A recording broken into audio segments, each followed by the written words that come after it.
Hello and welcome to Executive Encore. If you've been here before, I'm so glad that you have returned. This podcast is dedicated to empowering and inspiring women. Whether you're a seasoned executive, a visionary entrepreneur, or you are navigating your next great chapter that we call the Executive Encore, you are in the right place. Our mission is to share powerful stories and practical wisdom to help you thrive in both your career leading up to your executive encore and then into your executive encore. So it's all about your career and your life. We believe in the incredible strength of women leaders and the immense value they bring, especially during their encore years. Each episode is designed to provide you with the support, community, and inspiration to lead differently and build a legacy of excellence. Today, I am truly honored to have Shruti Trivedi as our guest. Shruti is a powerhouse of expertise in personal transformation and self-leadership. As a certified life and leadership coach, she has dedicated her career to helping individuals like yourself, particularly women, unlock their full potential and redefine success on their own terms. With a rich background in human psychology and blending corporate experience, Shruti has guided countless women through significant career and life transitions. Her work focuses on profound connection between mindset, resilience, and fulfillment. She is renowned for her ability to help clients navigate challenges, embrace change, and turn moments of uncertainty into powerful opportunities for growth. Shruti's approach is not just about achieving personal and professional goals, it's about creating a life of purpose and impact. Her insights on navigating midlife in particular, not as a crisis, but as a launching pad for something greater, are exactly why she is such an influential voice in our community today. Shruti, it's an absolute pleasure to have you with us today. Thank you so much, Patricia. I feel honored, and thank you so much for your generous words. Okay, yeah. Well, I'm excited. Today, we're going to be talking about the modern woman leader mindset, building unshakable resilience. And there's a little key in that unshakable. We're going to get to that. And lastly, a controversial point of view on midlife. So stick around for that last talking point. Shruti, let's start with a topic that is so fundamental to everything that we do, our mindset. You often speak about the power of mindset, a shift, especially for women in senior leadership who are now entering phases of their careers or they are into their executive encore years. Can you talk more about the common limiting beliefs that you see that are holding back very experienced women, and that what would be the practical first steps that she can take to begin challenging and reframing those beliefs into empowering ones? Absolutely. So I think with mindset, first thing that comes to my mind is the book Mindset. If you by Dr. Carol Dweck.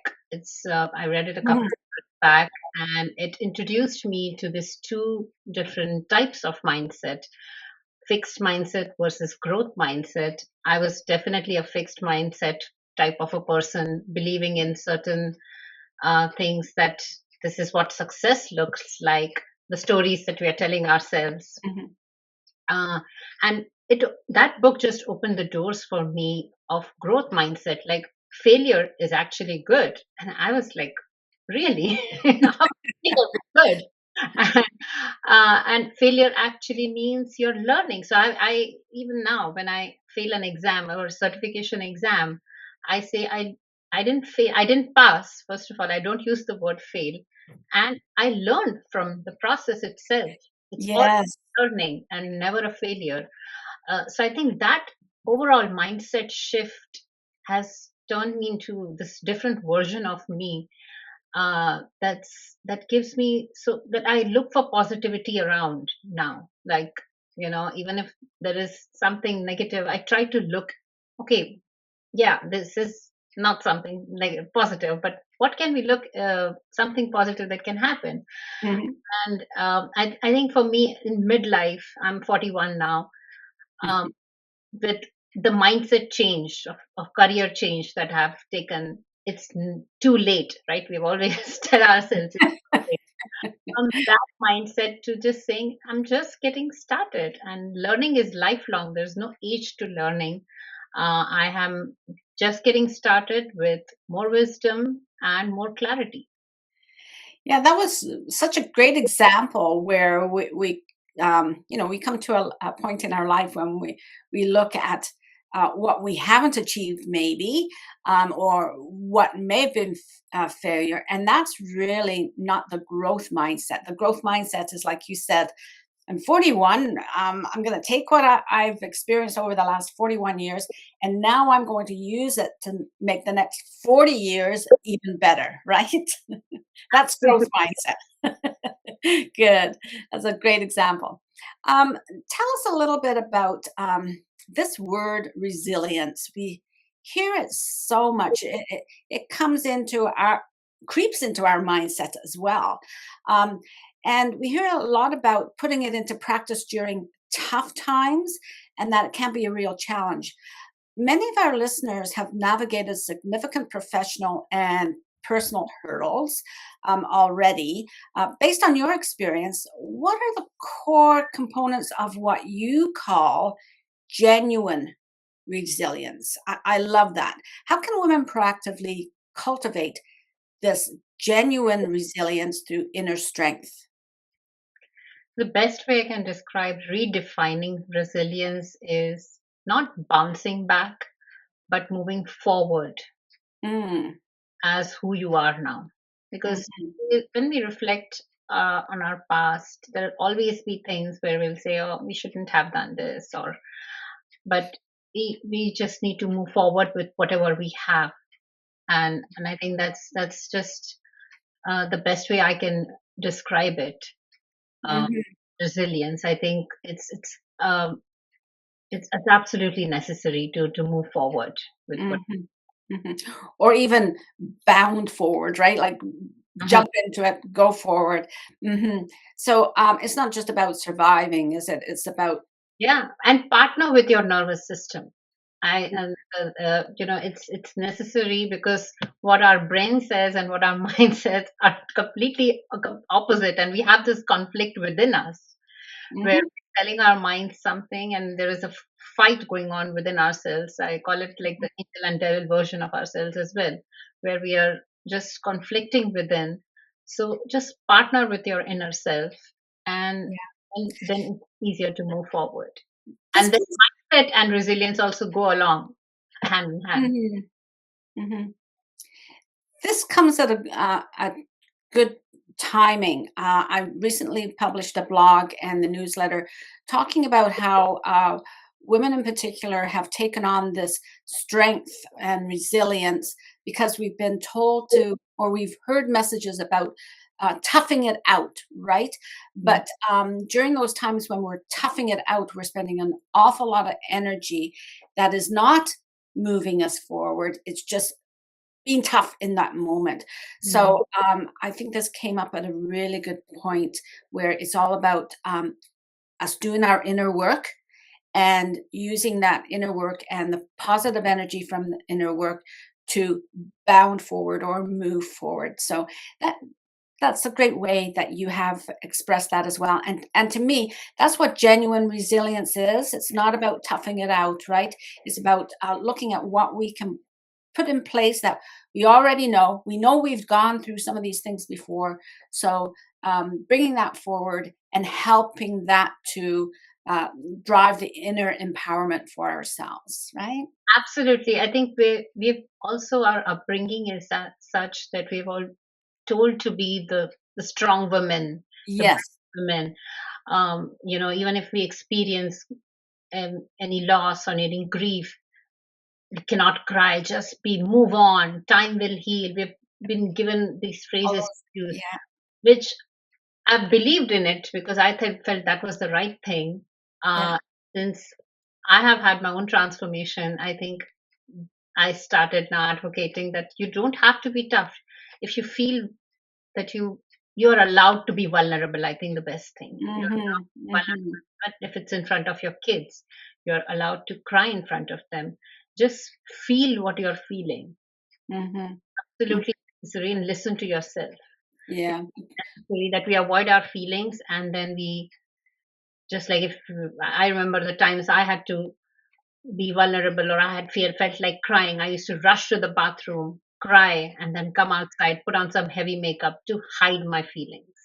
And you know what, Shruti? I don't think you were the only one. I think many of us escape to the ladies' room as our sanctuary to get over that emotion, right? Because we were always taught that we have to come back out strong, and it's quite a lot of pressure on us. I think that we don't realize how that maybe holds us back in other ways.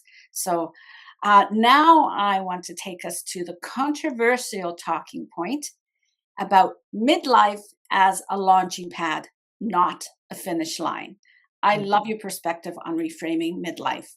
So at 41, you've heard all the societal narratives painted as a time of decline and invisibility for women, but you see it as a launch pad. So I'd love for you to expand on this.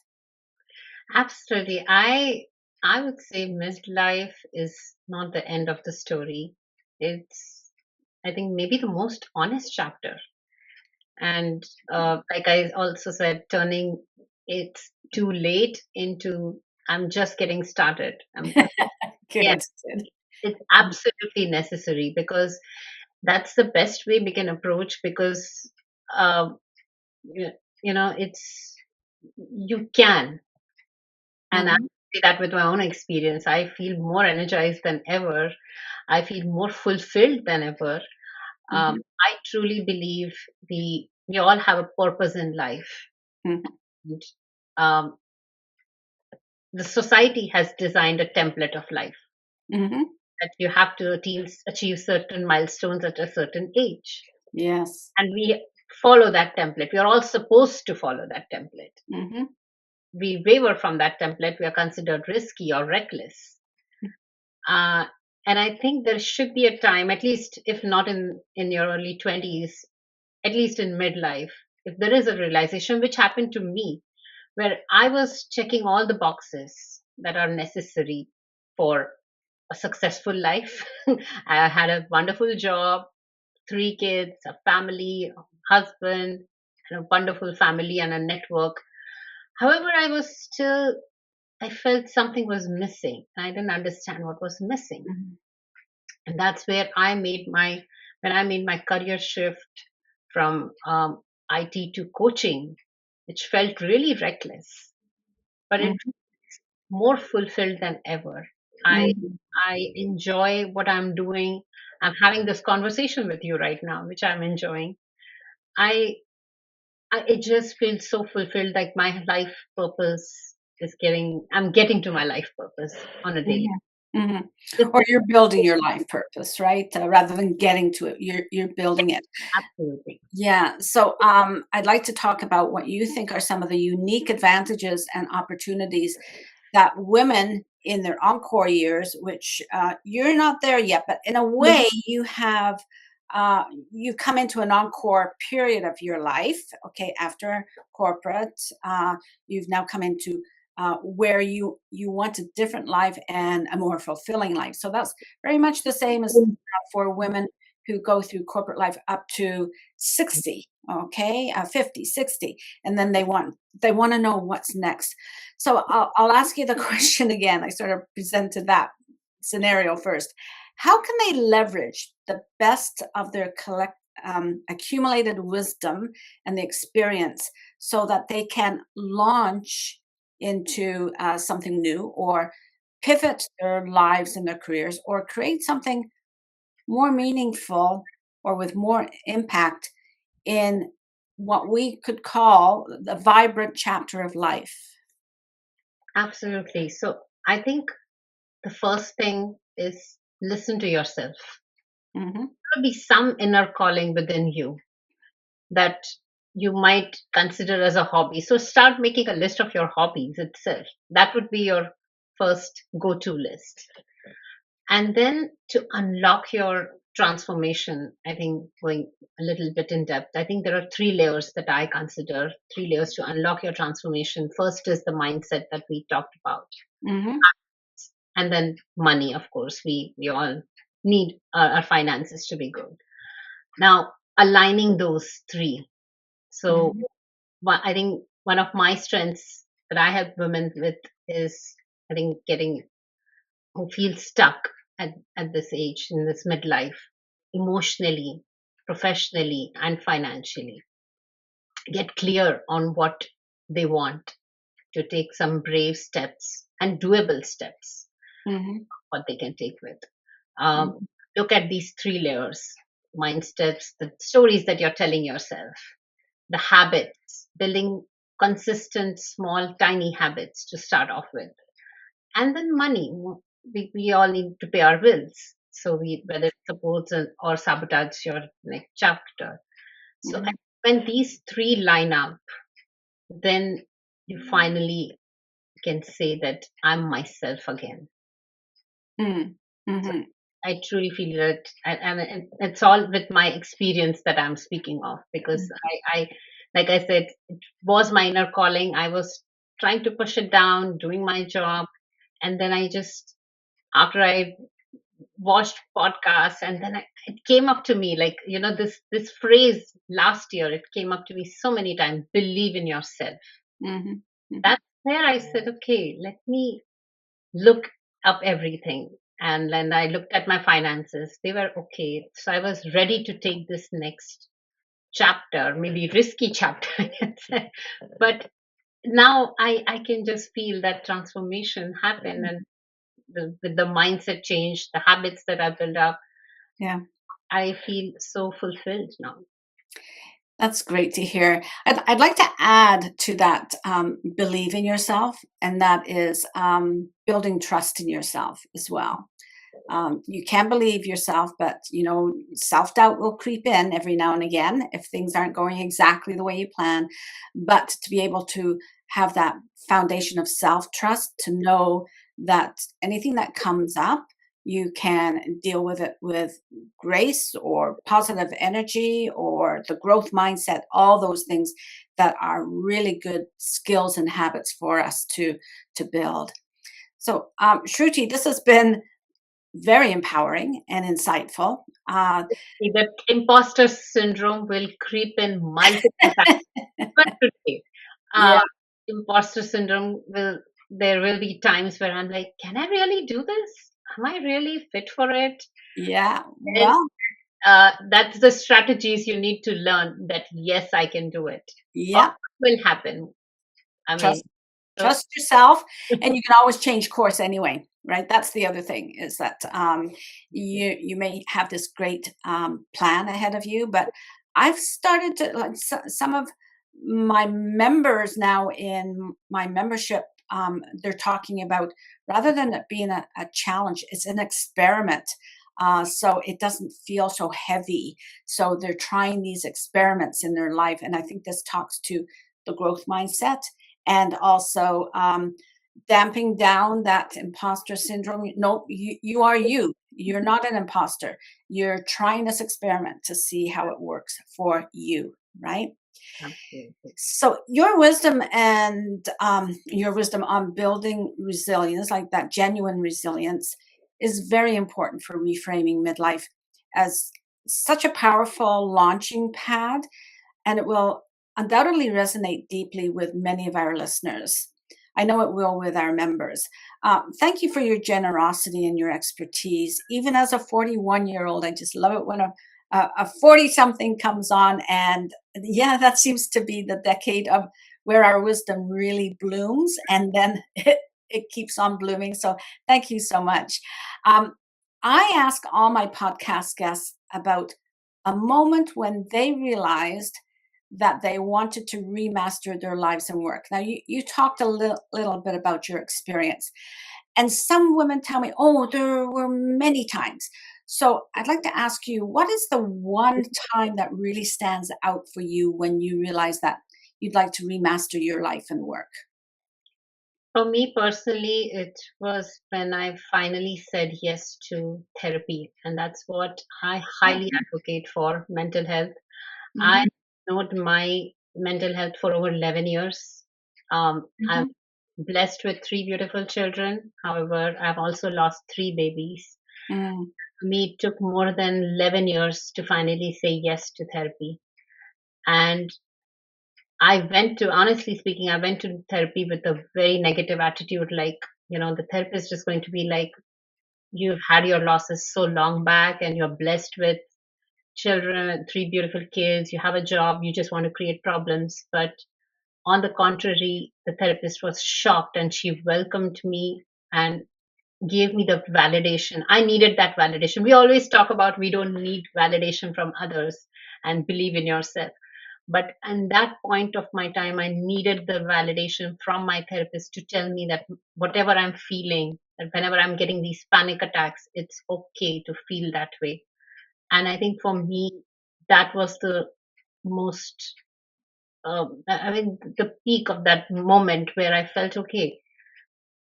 Now my transformation begins. And I think my entire journey, life journey, just changed since mm, I started believing in myself. We did so many exercises to change my mindset.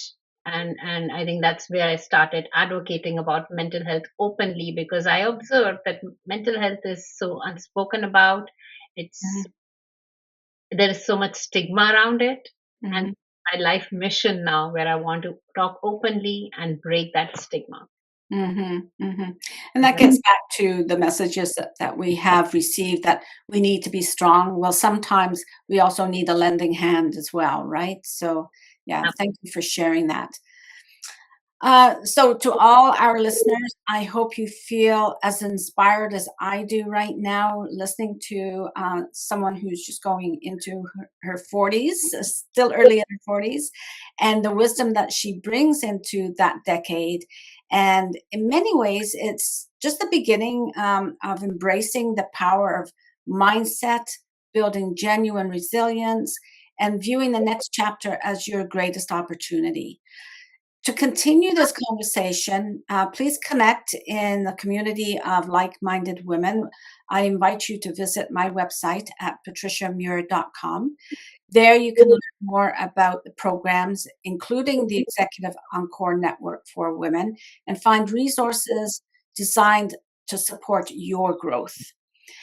And I also would like to ask you to take a look at connecting with Shruti through links in the show notes on YouTube, Spotify, Apple Podcasts. And for subscribers and members of the Executive Encore for Women, watch for Shruti's feature this week in the newsletter on February 8th. She has a special offer just for members and subscribers.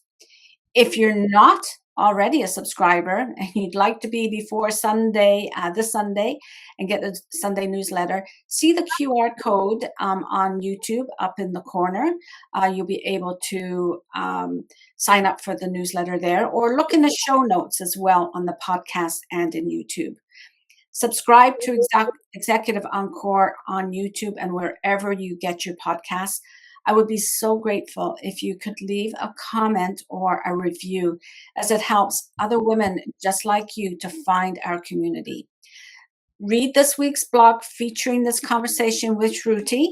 Add your comments, have your voice matter. Shruti and I are just waiting for your comments so that we can respond.